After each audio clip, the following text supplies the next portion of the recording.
Halo teman-teman, ketemu lagi dengan saya Andika. Di video ini saya mau bahas tentang cara-cara otomatisasi terutama buat teman-teman yang pakai tools Viral ya. Viral untuk kelola akun Instagram ya.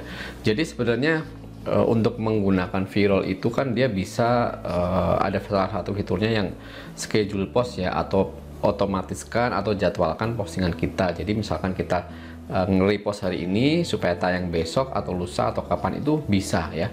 Tapi di Viral itu kan ada syaratnya bahwa untuk jam tayang yang kita tentukan itu nanti postingannya terposting itu device kita harus nyala. Artinya kalau Viral itu kan dipasang di laptop atau di komputer ya, maka pada saat jamnya mau tayang dia harus nyala dulu. Jadi misalnya hari ini kita setting ya supaya untuk besok hari Minggu, misalkan hari Minggu pagi itu terposting ya, sementara misalkan hari ini hari Jumat. Nah kadang-kadang kita hari Minggu itu nggak sempat nyalain komputer, misalkan hari Minggu harus pergi ya, hari Minggu pagi harus pergi, jadi komputernya mati ya pada saat jam 8 pagi komputer belum nyala, maka postingan yang sudah kita jadwalkan di Viral kemarin itu nggak akan nyala atau nggak akan terposting di hari Minggu itu ya, artinya gagal posting. Jadi harus kita posting ulang ya.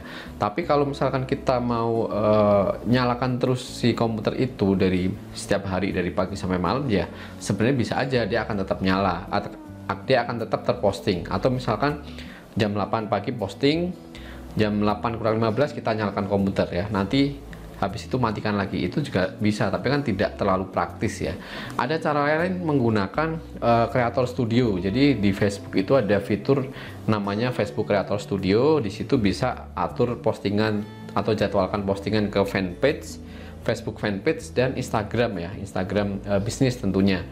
Cuman kalau kita mau posting terjadwal dengan menggunakan Creator Studio, itu kontennya harus ada dulu di drive kita atau di komputer kita atau di laptop kita. Jadi konten yang ada di Instagram yang kita mau repost itu atau kita mau posting harus ada dulu di laptop kita, atau di download dulu kontennya, lalu kita upload ke Creator Studio, kasih caption, barulah dijadwalkan terposting.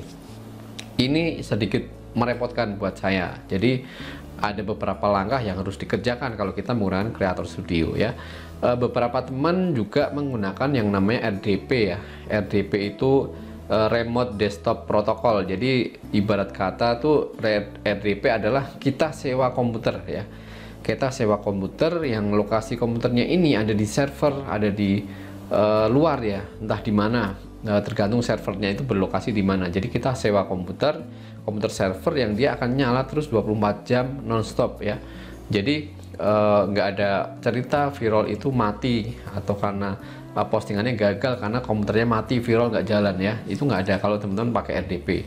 RDP mungkin harganya nggak terlalu mahal ya. Biasanya langganan per bulan itu setahu saya dengan 50.000 itu bisalah kita langganan RDP setiap bulan. Jadi sebulan 50.000. Kalau teman-teman hitung dalam 12 bulan atau setahun berarti kira-kira 600.000 ya untuk habis untuk kita sewa RDP untuk menjalankan tools yang otomatis tadi, seperti contohnya Viral. Nah ternyata saya beberapa waktu lalu ya pernah mendengar yaitu mini komputer ya. Mini komputer itu kan sekarang juga sudah mulai banyak ya. Beberapa waktu yang lalu mini komputer mungkin masih mahal. Sekarang dari Intel pun sekarang mengeluarkan sendiri mini komputernya dengan size ya kecil tapi tidak terlalu kecil ya. Terus beberapa tahun kemarin juga ada yang namanya Raspberry ya, atau Raspberry Pi, yang itu adalah saya sebut mungkin bukan mini komputer ya, tapi micro komputer karena kecil banget bentuknya teman-teman. Nah memang Raspberry ini sudah cukup lama menarik perhatian saya, cuman saya belum pernah beli teman-teman karena nggak ngerti mau saya apain nanti, mau saya pakai apa. Sementara karena saya belum butuh waktu itu ya, tapi ternyata setelah kesini rasanya perlu dicoba ini yang namanya Raspberry ya. Akhirnya saya putuskan untuk beli Raspberry satu untuk saya optimalkan dulu untuk pemakaiannya, menjalankan aplikasi-aplikasi desktop yang butuh running on terus 24 jam setiap hari ya. Jadi ini Raspberry-nya atau mini PC-nya ya, teman-teman bisa lihat ini size-nya kecil banget kalau dibandingkan dengan ukuran tangan saya masih gedean tangan saya ya. Jadi ini kondisi nyala ya teman-teman, ini baru nyala, bisa dicek ini LED-nya nyala lampunya, dan ini langsung dicolok ke kabel power menuju ke power supply. Power supply-nya apa ya, langsung ke colokan listrik aja teman-teman. Jadi kalau misalkan pernah ngecas HP itu kan ada kepala chargernya ya, nah kurang lebih kayak gitu. Jadi si mini komputernya Raspberry ini cuman gini aja, langsung colokin ke power, dia nyala, dan ini di dalamnya bisa menjalankan fungsi-fungsi layaknya sebuah laptop atau komputer ya, dengan fitur yang full. Kapan-kapan akan saya bahas tentang ya mulai gimana kalau teman-teman nanti mau beli, terus Raspberry ini sebenarnya kayak gimana sih sistemnya, terus seperti apa nanti instalasinya atau pemasangannya dan lain-lain, akan saya bahas di video yang lain. Tapi di video ini saya akan jelaskan ke teman-teman caranya mengoptimalkan si Raspberry ini, si mini PC ini untuk menjalankan tools otomatisasi atau auto yang beredar di Indonesia lah, misalkan contohnya Virol. Nanti di sini akan saya contohkan dengan menggunakan Virol. Tapi sebenarnya teman-teman bisa juga pakai untuk aplikasi yang lain, misalkan apa ya, mungkin Instagenic ya, atau tools lain yang berbasis Android yang harus nyala terus, itu sebenarnya juga bisa, karena di Raspberry ini nanti dia bisa menjalankan OS ya, di dalamnya ada operating system. Operating systemnya bisa diisi dengan Linux, biasanya Linux ya yang paling umum, bisa juga diisi dengan Windows, bisa juga diisi dengan Android ya, jadi fleksibel. Jadi saya bilang si micro PC ini cukup inilah powerful untuk menjalankan tugas sehari-hari untuk pekerjaan-pekerjaan seputar internet marketing atau digital marketing ya. Nanti teman-teman akan lihat gimana caranya settingnya dan sampai menjalankan Virol itu untuk mengotomatiskan postingan kita ya. Dan nanti akan saya tunjukkan juga bahwa kita nggak perlu repot-repot menyiapkan keyboard tersendiri atau mouse tersendiri atau monitor tersendiri untuk mini PC kita, enggak, tapi kita cukup gunakan saja keyboard atau mouse yang sudah ada di komputer lama kita. Nanti kita tinggal hubungkan ya untuk mengontrol si mini PC ini ya.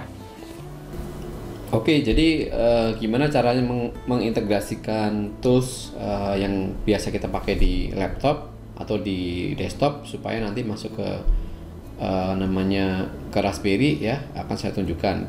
Di sini saya contohin pakai tools Virol ya, karena kebetulan saya coba Raspberry ini, sebelumnya saya belum pernah coba. Jadi saya coba Raspberry ini untuk ini aja, untuk menyalakan Virol selama continue atau nggak dimatikan gitu komputernya ya. Pastikan teman-teman sudah colokin dulu keyboard, kemudian mouse dan monitor ke Raspberry-nya nanti supaya bisa dipakai ya, bisa dipakai seperti layaknya PC biasa ya. Saran saya sih kalau mau beli Raspberry, teman-teman beli misalkan di marketplace ya, nanti pilih yang paket lengkap aja. Kalau nggak mau repot ya, nggak mau repot install OS-nya, itu langsung aja beli di marketplace. Contoh misalkan di Tokopedia, nanti cari yang paketnya paket lengkap. Contoh di sini ini kan ada paket minimal, ada paket lengkap. Kita lihat ya, paket lengkap siap pakai model P3 model B+, nanti ada P3, ada P4, teman-teman bebas mau pakai yang mana sesuai dengan budget. Contoh ini PI3 paket lengkap, dia sudah ada yang namanya casannya ya. Ini sebenarnya bukan cas sih, karena dia nggak ngecas, nggak ada baterai, tapi ini power adaptor ya, colokan untuk menghidupkan. Terus sudah ada micro SD. Biasanya di micro SD ini juga sudah teman-teman sudah bisa pilih nanti OS-nya mau apa ya. Terus ada casingnya, jadi nggak cuman board papan kayak gini aja, tapi sudah ada casingnya untuk sebagai pelindung dan penutup ya. Ada fan-nya juga, dan ada ini nggak ada HDMI-nya nih, harusnya ada HDMI ya, tapi teman-teman bisa cek aja di keterangannya. Pastikan sih nanti teman-teman sudah punya untuk kabelnya untuk penghubungnya ke monitor ya, karena di sini nanti kan kita mau pakai monitor PC yang teman-teman punya atau mau ke TV, bebas lah. nanti dia ada ininya, ada apa namanya, kabel HDMI-nya. Coba kita cek ya.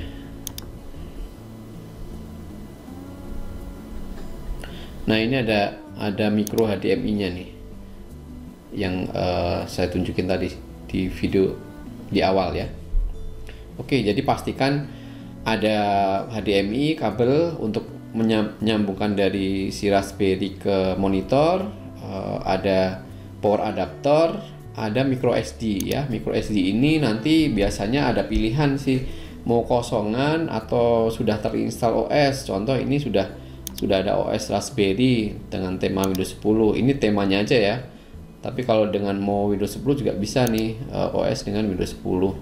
Ada juga yang OS-nya Android, ada OS retro gaming atau kosongan tanpa OS. Kalau saya kemarin belinya tanpa OS, jadi saya install sendiri, pakai SD card sendiri juga. Oke, jadi kayak gitu ya. Setelah semuanya lengkap, sudah colokin semuanya, tinggal nyalain aja, colokin ke power, dia akan nyala. Ini kalau sudah nyala. Nah, nanti kalau sudah nyala, sudah login, tampilannya akan seperti ini ya. Ini pakai OS-nya Raspbian, itu Linux yang khusus untuk Raspberry, tapi sebenarnya bisa diganti juga. Ya, sudah ada beberapa aplikasi, ada internet browser, Chromium ini seperti Google Chrome juga.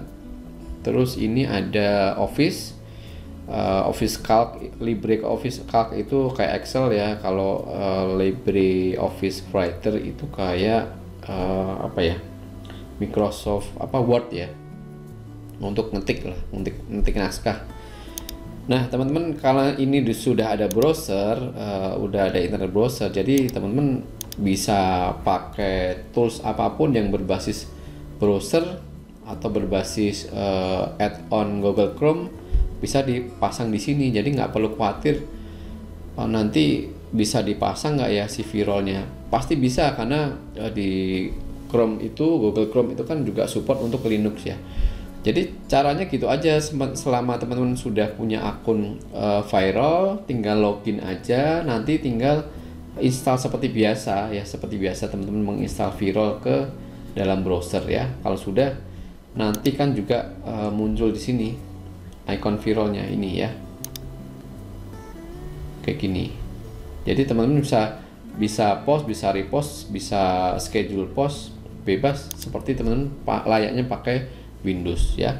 Nanti selama pakai Raspberry ini saya udah coba sih, pada saat kondisi browsernya close, tapi di situ sudah ada jadwal, sudah ada yang terjadwal posting, maka selama Raspberry ini on atau nyala, postingan yang kita udah jadwalin di V-roll nanti akan tetap terposting. Jadi ini hari ini baru saya coba, kondisi Raspberry nyala tapi Google Chrome-nya mati atau close, dan dia tetap bisa memposting sesuai schedule postingan yang sudah saya jadwalkan di Windows. Jadi teman-teman ingat ya, ini saya menjadwalkannya atau mengaksesnya itu melalui komputer utama saya atau komputer Windows ya, yang biasa saya pakai. Nah, tapi di sini saya bisa akses si Raspberry. Jadi nanti pada saat Windows ini saya matikan ya, yang mati Windows-nya aja atau komputer utamanya, tapi komputer Raspberry yang kecil tadi dia akan tetap nyala ya. Kalau mau akses ke Raspberry tanpa menyalakan Windows ya bisa, tinggal nanti kita pasang monitor saja di Raspberry-nya. Nah, jadi kayak gitu teman-teman, seputar Raspberry Pi ya, atau mini PC yang dari Raspberry ini untuk menjalankan tugas-tugas simple ya, terkait dengan pekerjaan kita di internet, atau sebagai teman-teman sebagai internet marketing atau digital marketer ya. Di situ ada beberapa fungsi banyak yang bisa teman-teman manfaatkan dari fleksibilitasnya dari si mini PC ini ya. Mudah-mudahan video ini bermanfaat, bisa bantu teman-teman kalau lagi ada persoalan tentang cari caranya supaya ada device yang bisa on terus setiap hari. Mudah-mudahan video ini ada manfaatnya buat teman-teman semua. Terima kasih sudah nonton video ini, dan sampai ketemu lagi di video saya selanjutnya.